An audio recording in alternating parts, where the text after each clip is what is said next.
Aku hanya memikirkan satu peraturan penting. Kenapa kau lakukan hari ini kalau kau bisa melakukannya besok? Assalamualaikum warahmatullahi wabarakatuh. Perkenalkan, nama saya Zara Tunisa. Saya di sini akan menjelaskan tentang pernikahan dan akibat hukumnya. Jadi akad bersama atau nikah yaitu satu-satunya jenis pernikahan yang sah menurut hukum Islam, dengan mengatur keabsahan dan konsekuensinya. Keabsahan al-nikah ditemukan dalam ketentuan Al-Quran seperti Al-Quran surat 4 ayat 2, menikahlah dengan wanita pilihanmu, dan hadis yaitu barang siapa di antara kamu yang mampu hendaklah menikah karena ia menahan pandangan dan menjaga kesuciannya. Misalnya pendapat seperti para ahli hukum Maliki bahwa hal ini wajib fardu. Menikah itu wajib fardu bagi mereka yang takut berzina, haram bagi mereka yang tidak takut berzina, yang tidak memiliki dorongan seksual atau tidak memiliki sarana untuk menafkahi istri, kecuali wanita tersebut menyadari hal ini dan menyetujuinya.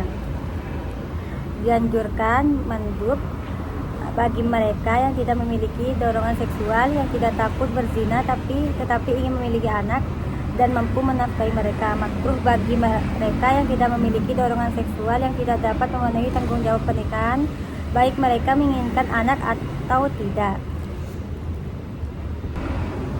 Jadi pernikahan itu adalah suatu perjanjian hukum yang dengannya seseorang pria dan seorang wanita sepakat untuk bersatu dalam suatu kehidupan bersama yang kekal dan abadi. Tujuannya itu adalah kesetiaan, kebajikan, dan pembentukan keluarga yang sejahtera di bawah pengawasan kedua mempelai sesuai dengan ketentuan kitab-kitab hukum, kitab undang-undang hukum perkawinan ini.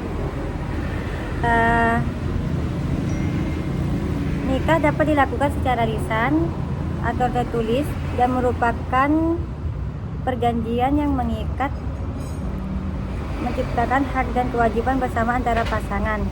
Sebuah hadis mengatakan, "Enowises memenuhi kontrak Anda, dan kontrak yang paling layak dipenuhi adalah pernikahan." Al-Bukhari dan Quran surat 4 ayat 21 menggambarkan sebagai perjanjian yang kuat. Nikah holis sering ditanyakan apakah akad nikah merupakan akad perdata menurut hukum Islam atau sakramen keagamaan murni. Konsekuensi hukum dari pertanyaan itu dieksplorasi dalam kasus Pakistan Abdul Wahid Asma Jahangir tahun 1997.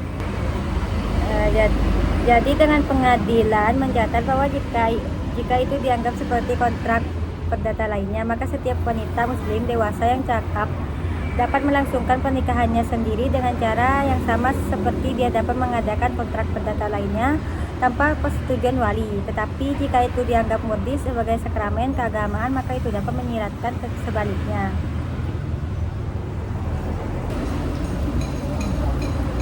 Jadi ada lagi para ahli hukum klasik menganggap pernikahan sebagian sebagai tindakan ibadah dan sebagian lagi sebagai kontrak sipil. Dapat perbedaan pandangan hukum mengenai hal ini dalam serangkaian kasus.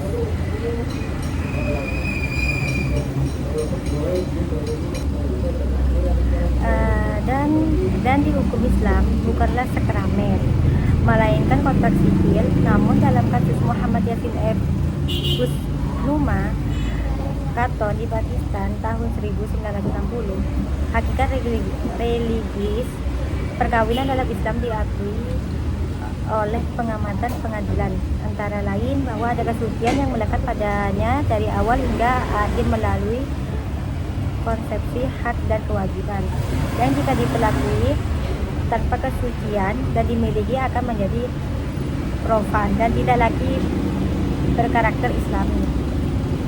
Dalam kasus Kursi BF Muhammad Amin tahun 1967, Mahkamah Agung Pakistan menyatakan bahwa perkawinan di antara umat Islam bukanlah sakramen, melainkan merupakan kontrak sipil, tetapi mengakui bahwa kontrak semacam itu tidak diragukan lagi memiliki konotasi dan makna spiritual dan moral, tetapi secara hukum pada hakikatnya tetapi tetap merupakan kontrak antara para pihak.